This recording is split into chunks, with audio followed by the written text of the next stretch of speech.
Bonjour à tous. Voilà, une vidéo que je vais certainement couper en deux parce que je pense que je vais proposer trop de fleurs. Donc voilà, j'ai envie de vous parler du fait qu'on se maltraite en fait, hein. Je ne vais pas reprendre le titre du livre voilà, de Fabrice Midal, Foutez-vous la paix, foutons-nous la paix, je ne sais plus. Voilà, moi j'ai envie de parler de maltraitance personnelle en fait, hein. Comment on arrive aussi des fois à se faire du mal en fait parce qu'on n'est pas assez cool avec soi et avec cool il y a toujours des enjeux, vous savez que je parle toujours des pelures d'oignon, mais ceci souvent entraîne cela. Et j'aimerais aussi mettre un petit point sur la particularité des fleurs de bac. Vous savez que les fleurs de bac, vous savez, je ne sais pas si vous avez déjà fait un entretien de fleurs de bac, faites l'expérience, c'est vraiment fantastique. Parce que le fait de pouvoir communiquer avec l'autre sur sa posture, de sa vision de ce qui devrait être mieux ou améliorable selon nous, parce que voilà, on se fait du mal et qu'on n'est pas bien avec nous, patin couffin, il y a souvent des enjeux derrière et on s'en rend même pas compte parce que nous on va arrêter à la première couche en disant je m'en veux ou je suis pas bien ou ça va pas en ce moment ou je devrais faire ci mais j'y arrive pas, patin couffin, voilà. Et du coup qu'est-ce qui se passe dans un entretien? Justement on discute ensemble et on va chercher et souvent il y a des fleurs, il y a des émotions qui vont émerger auxquelles on n'est pas toujours préparé parce qu'encore une fois la lecture qu'on a de nous-mêmes elle est j'allais dire presque parcellaire. On voit qu'une partie de soi. Et dans la partie de soi, on n'entend pas. Alors, c'est pas dans l'inconscient. C'est très conscient à nous, mais dans cette conscience-là, on n'y voit que ce qu'on a envie d'y voir. Et donc, on va mettre la lumière sur ce qui nous arrange de croire dans nos croyances, justement, hein, dans notre mécanisme personnel de fonctionnement. Voilà. Et puis il y a une partie qu'on occulte et c'est pas du tout de l'inconscient. Et en même temps, si on était vraiment conscient, on n'en serait pas là. Donc, je ne vais pas parler d'inconscient, parce que ça fait penser aussi, je trouve, beaucoup à la psychanalyse, etc. Et on n'est pas sur ce domaine-là avec les fleurs de bac. On n'est pas conscient parce que des fois, on ne se donne pas le temps et les moyens d'être conscient aussi. Parce qu'on est très conscient finalement, parce que dans le cadre d'un entretien, quand on passe une heure ensemble, la plupart du temps, on arrive vraiment à se dire ah ouais, ok, je ne m'étais pas rendu compte. Mais quand ça arrive justement à la lumière, cette émotion-là, donc évidemment ce versus de la fleur, eh bien la personne la plupart du temps va dire oui, et c'est complètement logique en fait. Mais dans nos mécanismes de survie, hein, désolé, hein, mais c'est un peu de ça dont il s'agit. Ça, c'est ce que j'ai vu aussi avec le docteur Claude Imbert, mais en même temps, on met en place des parades pour ne pas aller regarder, écouter, parce que c'est inconfortable d'aller se voir tel que nous sommes, tout simplement. Et donc, la plupart du temps, on va esquiver, on va dire oui, oui, ça va, moi je vais bien en ce moment. Bah ouais, mais bien comment, quoi, en fait. Et quand on discute ensemble, dernièrement, j'avais une personne qui me disait, bah en fait, au niveau du rendez-vous, je me suis dit, bah, qu'est-ce que je vais lui dire aujourd'hui? Et finalement, en discutant, oui, on est allé chercher aussi alors chercher, c'est pas fouiller, c'est pas être intrusif, hein. Quand je dis chercher, c'est oui, il y a de l'inconfort et dedans, des fois, on minimise ou on relativise. Ah bon, il y a des fleurs aussi pour ça, hein. Mais voilà, ce sont des mécanismes qui sont mis en place des fois depuis tellement d'années que voilà, c'est pas toujours facile non plus à débusquer parce que on est dans notre petit confort pépère de qui on est, comment on fonctionne. On s'est un peu mis une étiquette aussi soi-même et on dit voilà, roule ma poule. Et encore une autre personne que j'ai eue voilà cette semaine et qui disait waouh, alors qu'elle connaît très bien les fleurs, hein. Elle a fait 2 stages avec moi, donc voilà, elle les connaît bien, enfin un en tout cas, et ça lui a sauté en pleine poire. Elle était bien loin d'imaginer que dans son mécanisme de fonctionnement, eh bien, il y avait un peu de ça. Et dans le un peu de ça, c'est pas très agréable. Donc voilà, on est vraiment sur cette notion aussi d'aller mettre de la lumière sur nous en fait, hein. C'est comme si on était voilà, je sais pas, un espèce de kaléidoscope et quand on passe de la lumière dessus, on voit plus la nuance du vert ou du bleu ou du rouge, ou voilà, de ce qui est là présent en nous. Et puis ce qui peut être en tout cas entendu, peut être transformé, peut être modifiable, peut être juste écouté. parce qu'encore une fois, on va peut-être pas toujours prendre des fleurs de bac, mais le fait déjà de parler, et j'ai encore eu, cette semaine, j'ai eu beaucoup d'entretiens, voilà, d'un coup, euh, voilà, j'ai eu une maman avec une petite fille de 5 ans, et donc cette maman-là disait oui, en racontant cette histoire autour de cette petite fille, eh bien oui, il y a des émotions qui étaient pas perçues comme ça sur le regard qu'elle posait sur qu'elle et que l'environnement, hein. Il n'y a pas que elle, c'est aussi, voilà. Et c'est pas incriminer quelqu'un quand on regarde là, et c'est pas inconscient, c'est tout à fait conscient, mais c'est voilé, on va dire, hein. Et donc là, en discutant ensemble, avant même de prendre les fleurs de bac, il y a déjà tellement de couches qui sont retirées, en tout cas observées, en tout cas nommées, en tout cas perçues, en tout cas présentes, qui mettent en capacité pour la personne de se dire, ok, j'avais pas vu les choses sous cet angle-là. Et ça ne veut pas dire qu'elles n'y étaient pas, puisque les choses, elles sont comme ça. On pose ce regard sur un tel, sur bidule, sur soi, sur les autres, etc. Mais des fois, on n'a pas cette perception aussi affinée, aussi fine, aussi, je viens de dire le même mot, mais vous voyez, aussi précise, aussi aidante aussi dans cette précision. Parce qu'évidemment, plus je vais être précis, plus je suis éclairé, plus illuminé, plus perceptible, plus à ce que je fais, plus en mesure aussi de dire ah ok tiens j'avais pas repéré ce truc là. Ben, ça c'est marrant, on en a parlé la dernière fois. Et là, ça se revient sous une autre forme. Donc je vois, j'observe. Est-ce que je vais changer pour autant avec les fleurs? Je vous dis que oui. C'est l'expérience que j'en ai depuis des années, et puis pas que, hein, parce qu'il y a aussi beaucoup de témoignages autour de nous, hein. Et puis il y a aussi cette notion en tout cas, maintenant, je sais. Et je ne peux plus faire semblant de ne pas savoir, en fait, hein, parce que des fois, je vous disais tout à l'heure, ça nous pète au visage, hein, en disant waouh, c'est un truc de fou, quoi. En fait, ce que j'ai réalisé, c'est que ça. Et du coup, je vous invite, si ça vous intéresse, à aller vous offrir ce Flower Book, j'allais dire le carnet des 38 fleurs, mais aussi, pourquoi pas. Le Flower Book, c'est sur mon site internet, vous cliquez sur Intuitive Mama, et c'est un espace qui est dédié à Intuitive Mama pour aller chercher, récolter voilà, des programmes, etc. Et là, j'ai un PDF de 80 pages où ça vous aide sur la durée de la prise des fleurs. Voilà, c'est un support vraiment pour vous aider aussi à aller noter, percevoir, voir les imbrications les unes dans les autres, parce qu'on va revenir au thème, hein, du début, arrêter de se maltraiter. Vous allez voir que des fois, quand on prend une fleur, ce que je disais au début de la vidéo, ceci entraîne cela, et dans le cela, il y a des nuances auxquelles on ne peut pas avoir la précision tant que le job des fleurs n'est pas aussi accompli, parce que des fois, pour certaines personnes, et pour moi-même, hein, c'est pareil pour tout le monde, hein, on met des fois du temps à regarder. Et c'est pour ça que le regard extérieur d'un conseiller agréé du centre BAC, hein, BFRP, eh bien ça sous-tend ce regard qui va être double perdieux, hein, on va dire. Et donc, du coup, y a 4 oreilles aussi, et on se dit waouh, ok, qu'est-ce que j'ai entendu là? Qu'est-ce que j'ai dit? Comment je le perçois? Et donc, forcément, des fois, voilà, en prenant des notes, en prenant du temps sur ce flacon qui va souvent durer 3 semaines, eh bien, il y a des choses qui se mettent en place. Et plus je note et plus je suis, j'allais dire, proactif, pro-participatif, et sans encore une fois se prendre la tête.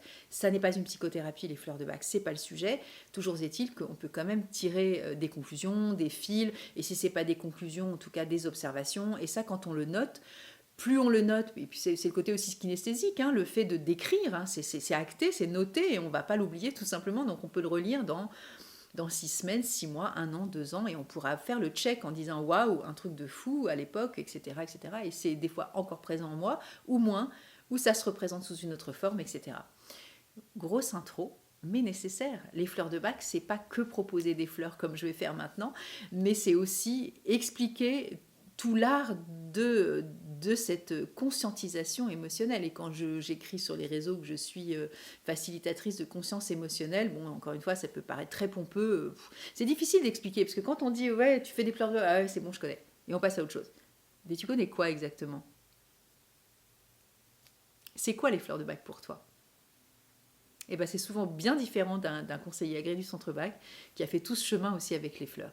Et donc souvent, voilà, les personnes sont très surprises en disant oui, j'en ai pris il y a des années, mais j'avais pas compris ça, j'avais pas perçu ça, j'ai pas eu le recul nécessaire aussi pour, voilà, pour comprendre l'imbrication. Quand je vous parlais de cette maman dernièrement, c'était avant-hier, il y a eu un éclairage soudain sur le regard qu'elle portait sur sa fille et sur une caractéristique que sa fille exprimait tout au long de tout ce discours pendant 1 heure. Et plus elle racontait des choses, je lui retenais la fleur, je disais Et à la fin, c'était elle qui disait ah bah ouais, ok, bah c'est bien Clématis, c'est bien ma fille.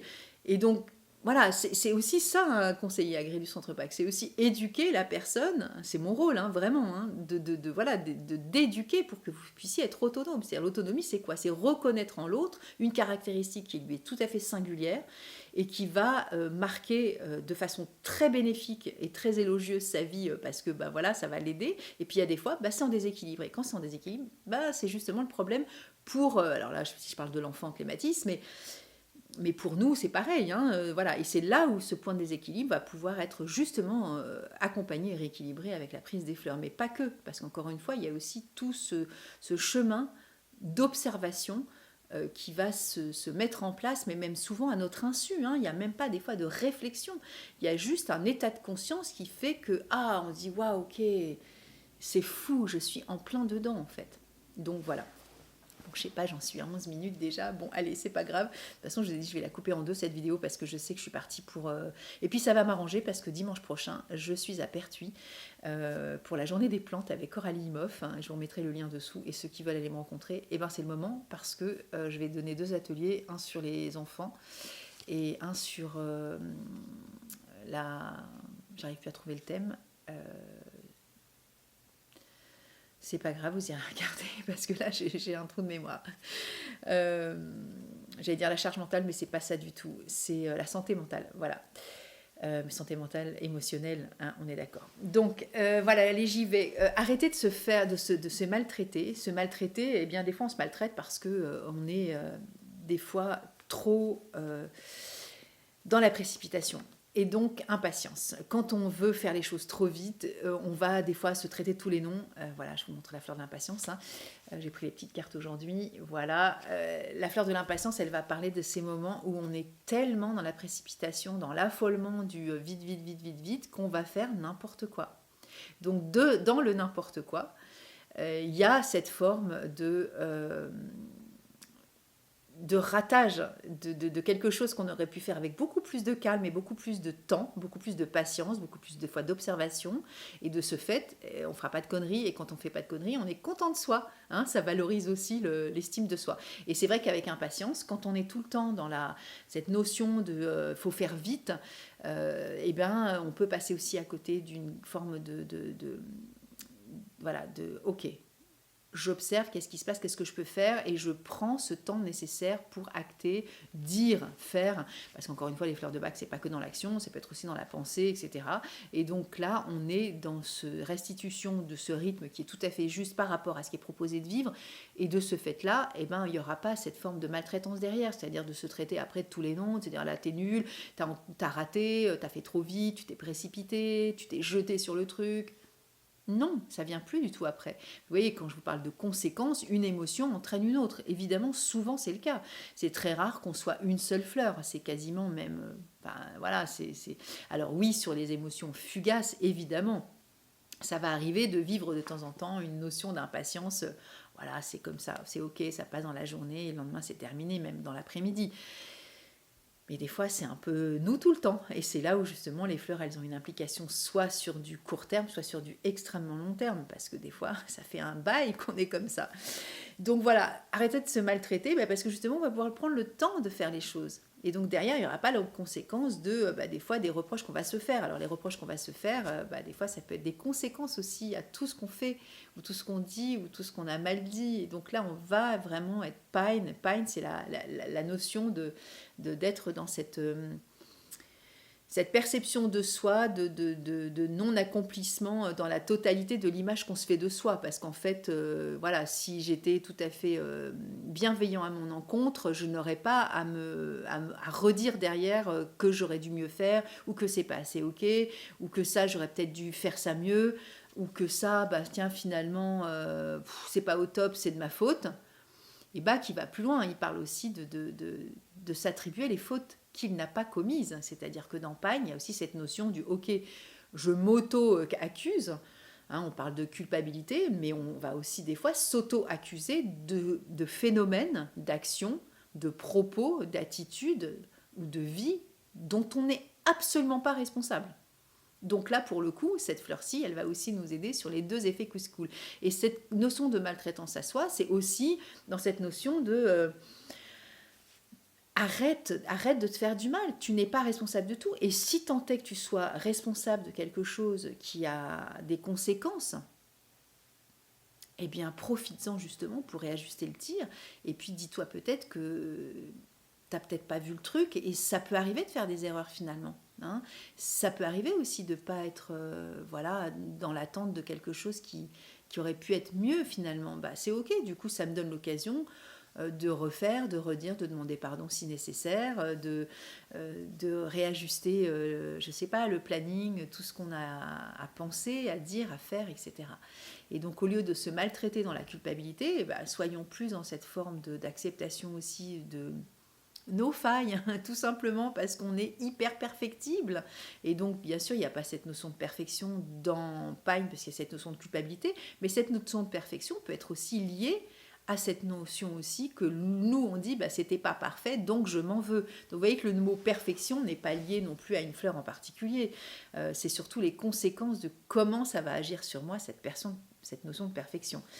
Je vais vous en donner une troisième et après je vais arrêter la vidéo parce qu'on est déjà à quelques minutes, c'est plus 17 et comme ça me permettra de faire le lien pour la semaine prochaine. Et des fois, on peut s'en vouloir aussi et donc se maltraiter parce que tout simplement, on a des craintes, on a peur et on peut aussi se maltraiter parce qu'on est trop dans la réserve et dans l'incapacité des fois d'oser parler, d'oser être qui l'on est, de s'affranchir aussi de cette inquiétude, de ce... de ce manque de confiance aussi qui peut aussi nous toucher de façon très profonde.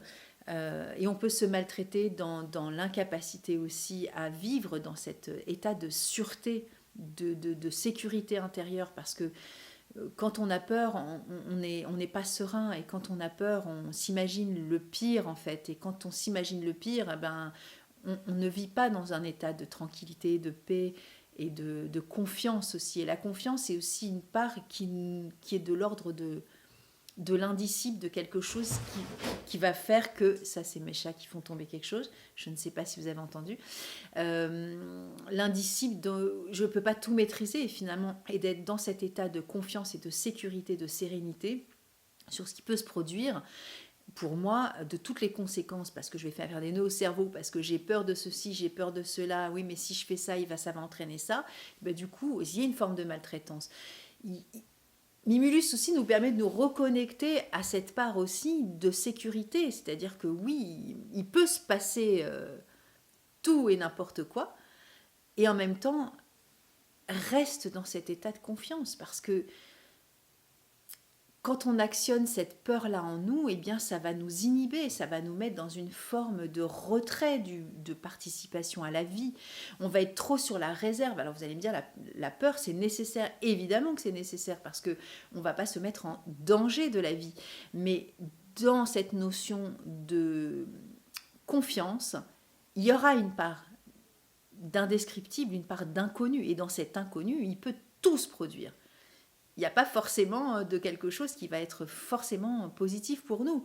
Donc vivre est un risque, entre guillemets. Donc de toute façon, la confiance, elle va faire partie aussi de notre vie en permanence finalement. On aura toujours une part de risque et une part de confiance. Mais c'est cette brèche-là qui va nous mettre dans un écueil d'un seul coup. Je ne fais pas parce que j'ai peur. Et ne pas faire parce qu'on a peur, ne pas dire parce qu'on a peur, ne pas acter parce qu'on a peur, eh bien, alors Bach parle aussi de cette forme de timidité à sa façon, le fait de ne pas oser, c'est une forme aussi des fois de retrait, de prudence et de jauger un peu ce qui se passe et du coup d'avoir quelquefois peur aussi du regard des autres ou de se sentir mal à l'aise à l'idée de prendre la parole. Ok, mais voilà, il y a tous ces aspects-là. Mais du coup, d'être dans le retrait, on passe aussi à côté de beaucoup d'opportunités aussi de faire des choses dans la vie par crainte. Et donc, arrêter de nous maltraiter en nous mettant en retrait aussi de tout ce que la vie nous apporte pour pouvoir aussi faire des expériences de vie et faire des expériences dans cette sécurité, cette confiance. Voilà, je vous souhaite un bon dimanche. Je vous dis à la semaine prochaine, donc je vais couper là et je vais reprendre après et donc on va aller sur les autres fleurs aussi, sur cette forme de maltraitance que l'on peut se donner. Et puis si vous avez des avis, des commentaires à faire, voilà, mettez des petits pouces, partagez, mettez des commentaires. Tout ça, ça participe aussi à la notoriété des vidéos et du travail que je fais. Donc voilà, si vous avez envie, faites-le. Moi, ça m'aide beaucoup. Déjà, ça me fait plaisir parce que je me dis que ce que je fais, ça a du sens et de l'intérêt, et tant mieux. Et puis, ça encourage aussi le flux de tous ces réseaux-là qui font de façon... voilà, c'est comme ça que ça fonctionne. C'est plus c'est liké, plus c'est dit OK, plus il y a des pouces mis, etc. Et plus ça, voilà, c'est diffusé, et tant mieux. En tout cas, c'est proposé sur les petites vignettes d'à côté et il y a là. Voilà. Allez, bon dimanche.